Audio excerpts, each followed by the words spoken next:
This was my first time flying, but when I got to my seat, a little kid was sitting in it. I asked the flight attendant for help, and to my surprise, she upgraded me to first class instead. In first class, there was a successful businesswoman being relentlessly bothered by an older man. Clearly fed up, she suddenly pulled me over to sit beside her, using me as an excuse to get rid of him. The moment the man saw me, he immediately backed off. The woman focused on her work, while I sat there playing with all the seat controls. But the successful woman sitting beside me had no idea that her life was about to be completely changed because of me. Not long after takeoff, the plane hit severe turbulence. The cabin shook violently, passengers panicked, and even the flight attendants quietly began praying. The lights suddenly dimmed. Instinctively, she grabbed my hand tightly. Caught off guard, I sat there silently, feeling the warmth of her touch while my heart raced. Eventually, the plane landed safely. As she got up to leave, I joked, "Good thing we didn't die together." Then I introduced myself.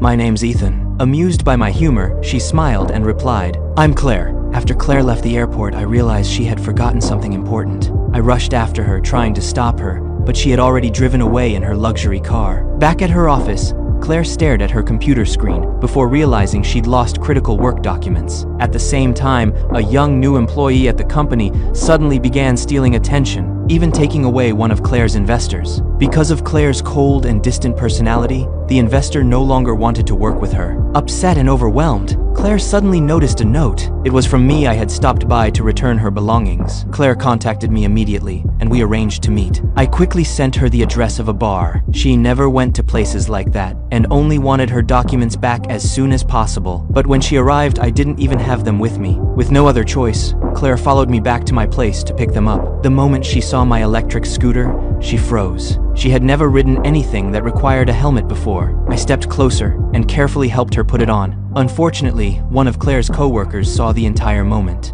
and secretly snapped a photo. The next morning, Claire walked into the office to find everyone whispering and staring at her. Her assistant handed her the leaked photo, and Claire was stunned. She immediately rushed to explain things to a business partner. But instead of judging her, he was unexpectedly charmed to see this more genuine side of her. One thing after another left Claire emotionally exhausted. She stayed up all night drinking, trying to clear her mind, and finally made a decision she never would have considered before. The next day, dressed in a bold new outfit, she showed up at my school.